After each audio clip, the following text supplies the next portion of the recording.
আসসালামু আলাইকুম, কি অবস্থা সবার? আজকে আপনাদের জন্য খুবই সুন্দর একটি বেবি ফ্রক নিয়ে চলে এসেছি।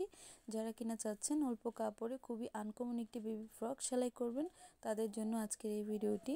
নিচে নিয়েছি আমি রেড কালার কাপড়, উপরে প্রিন্টেড কাপড়, 7 ইঞ্চি নিচ্ছি এটার বডির যে লেন্থ, এবং 5.5 ইঞ্চি নিচ্ছি আমি বডি মেজারমেন্ট অনুযায়ী। এখানে ফিক্সড যে বডি মেজারমেন্ট সেটা নিচ্ছি। আরমোলের জন্য নিচ্ছি আমরা এখানে 5 ইঞ্চি পরিমাণ, আমরা কাঁধের জন্য কিন্তু 5 ইঞ্চি নিয়েছি আরমোল সহ। বডির জন্য নিচ্ছি আমরা 5 ইঞ্চি পরিমাণ, তো আমরা দাগ দিয়ে দিয়েছি। এখন আমরা গলার মেজারমেন্টটা নিচ্ছি। গলার জন্য নিচ্ছি আমরা এখানে 1.5 ইঞ্চি পরিমাণ, গলার লেন্থ নিচ্ছি 3 ইঞ্চি পরিমাণ, এবং কাঁধের যে অংশ সেটা নিচ্ছি আমরা 3 ইঞ্চি পরিমাণ। 3 ইঞ্চি থেকে আরমোলের অংশ আমরা 5 ইঞ্চি নিয়েছি। এখন রাউন্ড করে আমরা এখন বডি মেজারমেন্টটা কাটিং করে নিচ্ছি। ব্যাক পার্টে আমরা রেড কালার কাপড় ব্যবহার করছি, ফ্রন্ট পার্টে শুধু প্রিন্টেড কাপড়টা ব্যবহার করছি। এখানে আমি অল্প কাপড়ে খুব সুন্দরভাবে একটি ফ্রক কাটিং করা দেখিয়ে দিয়েছি। নিচে ঘের অংশ নিয়েছি 15 ইঞ্চি পরিমাণ এবং লং নিয়েছি 12 ইঞ্চি পরিমাণ।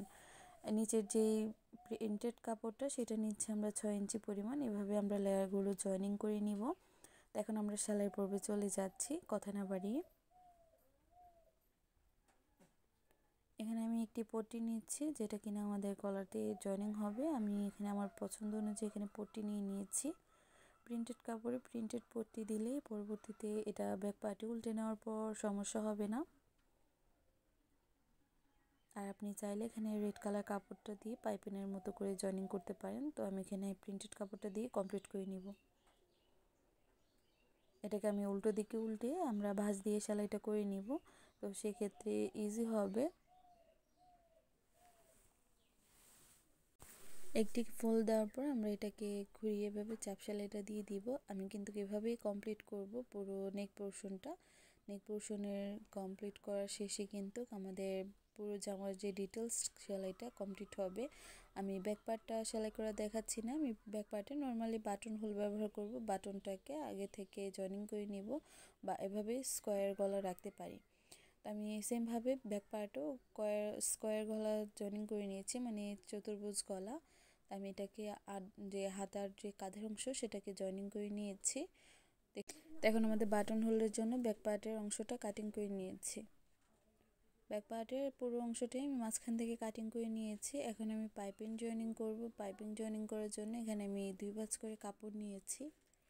কাপড়টা নেওয়ার কারণ হচ্ছে 2 ভাঁজ করে আমাদের যেহেতু 2 সাইডে 2টি পাইপিং জয়েনিং করতে হবে, তো সেই জন্য আমি এখানে ভাঁজ দিক থেকে কাপড়টা ফোল্ড করে প্রথমে কাঁধের অংশ দিকে কিছুটা অংশ রেখে তারপর কিন্তু জয়েনিংটা করছি।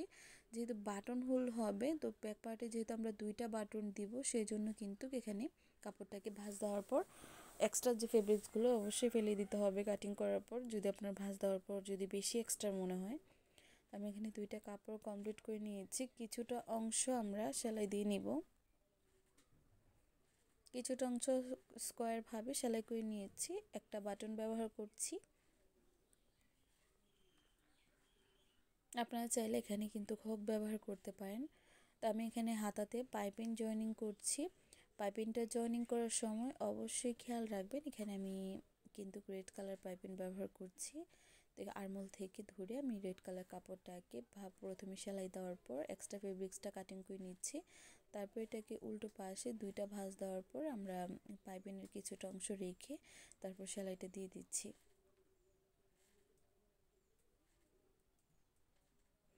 আমাদের কিন্তু সেলাইটা কমপ্লিট হয়ে গিয়েছে, আর একটি সাইডও কমপ্লিট করে নেব। এখন আমরা বডি মেজারমেন্ট অনুযায়ী সেলাইটা দিয়ে দিচ্ছি। এখানে আমি যেহেতু খুবই অল্প কাপড় নিয়েছি, সেজন্য সাইড থেকে আমাদের বডির যে এক্সট্রা ফেব্রিক্সটা সেটা কম থাকবে। সেমভাবে আমি আরেকটি সাইডও কমপ্লিট করে নিচ্ছি। কমপ্লিট করার শেষে কিন্তু অবশ্যই আবার যে বাচ্চার বডি মেজারমেন্টটা সেটা মাপ দিয়ে নেবেন। একদম লুজও না একদম ফিটিংও না, সেম মিডিয়াম পর্যায়ে রাখবেন। এখন এটাকে আমরা ভাঁজ দিয়ে নিয়েছি। ভাঁজ দেওয়ার পরে এই হচ্ছে লুকটা। আমি মাঝখানে একটি বো বানিয়ে দিব, তো এটা আগে নিচে খেয়ার অংশটা কমপ্লিট করে নিব। আমি এখানে 2 হাত ভরে কাপড় ব্যবহার করেছি, তো 2টা পার্ট আমরা একসাথে জয়েনিং করে নিচ্ছি। জয়েনিং করার শেষে আমরা এখন মাপ দিয়ে দিচ্ছি কতটুকু কাপড় আমাদের এখানে আছে। তো এখানে ভালো পরিমাণ কিন্তু ঘের হবে। এখন আমি মাজার যে ঘের অংশটা সেটা ভালোভাবে কুচি দিয়ে নিচ্ছি। এখানে আপনারা যেভাবে খুশি সেভাবে কুচি দিতে পারেন। আমি এখানে চিকন করে ছোট ছোট করে কুচিটা দিচ্ছি।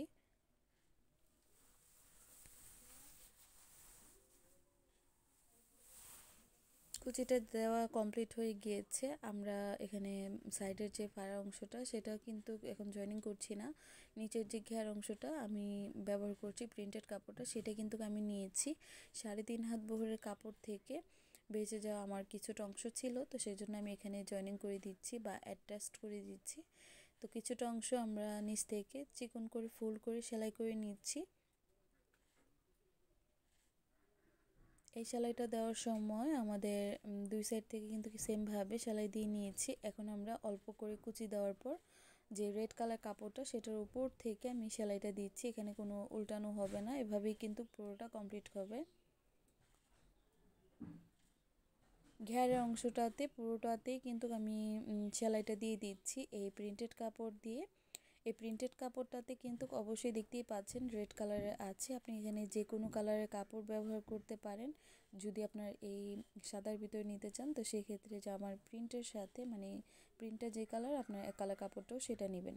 আমরা এক সাইড থেকে সেলাই দেওয়া কমপ্লিট হয়ে গিয়েছে। এখন আমরা নিচের ঘের অংশ থেকে আমরা উপরে মাজার অংশতে সেলাইটা দিয়ে নেব। এভাবে সেলাই করার পর বডির যে কাপড়টা সেটা আমরা ভিতর থেকে নিয়েছি, নেওয়ার পর সাইড ফাড়া অংশগুলোতে আমরা সেলাইটা রেখে আমরা পুরো ঘেরার অংশটা কমপ্লিট করে নিব। ঘের অংশগুলোকে কমপ্লিট করার শেষে কিন্তু আমাদের পুরো জামাটার যে কমপ্লিট সেটা কিন্তু হয়ে যাবে। আমি পুরো ঘেরটাতে ভালোভাবে সেলাইটা দিয়ে দিচ্ছি, না হলে বাচ্চারা যেহেতু দুষ্টুমি করে পরবর্তীতে মাজার যে অংশটা থেকে কিন্তু সেলাই ছুটে যাওয়া খুবই দ্রুত সম্ভব হয়ে যায়। তো সেই জন্য আমি এখানে ভালোভাবে নিচের ঘের অংশটা বা মাজার ঘের অংশটা কমপ্লিট করে নিচ্ছি। সেলাই শেষে আমি অবশ্যই একটি ডাবল সেলাই দিয়ে দিচ্ছি। এখন ভাঁজ করে নিচ্ছে, আপনাদেরকে জামাটা দেখিয়ে দিব। তো মাঝখানে একটি খালি খালি লাগছে, আমি এখানে একটি বউ তৈরি করে লাগিয়ে দিব। আমি যেহেতু গ্রামে এসেছি, আমার আশেপাশে হাঁস মুরগি সব কিছুর সাউন্ডই শুনবেন যেহেতু ভোরবেলা দিচ্ছি। এই হচ্ছে দেখতেই পাচ্ছেন জামাটার লুক। আশা করছি আপনাদের কাছে আজকের এই সুন্দর একটি ফ্রক ভালো লেগেছে। ভালো লেগে থাকলে ভিডিওটিতে like comment share and subscribe করতে ভুলবেন না আমার ফ্যাশন ডিজাইনার হালিমা চ্যানেলটি। আরও কোন ধরনের ভিডিও দেখতে চান সেটাও জানিয়ে দিবেন। আজকের মতো এখানে বিদায় নিব। সবাই ভালো থাকবেন, সুস্থ থাকবেন। আল্লাহ হাফিজ।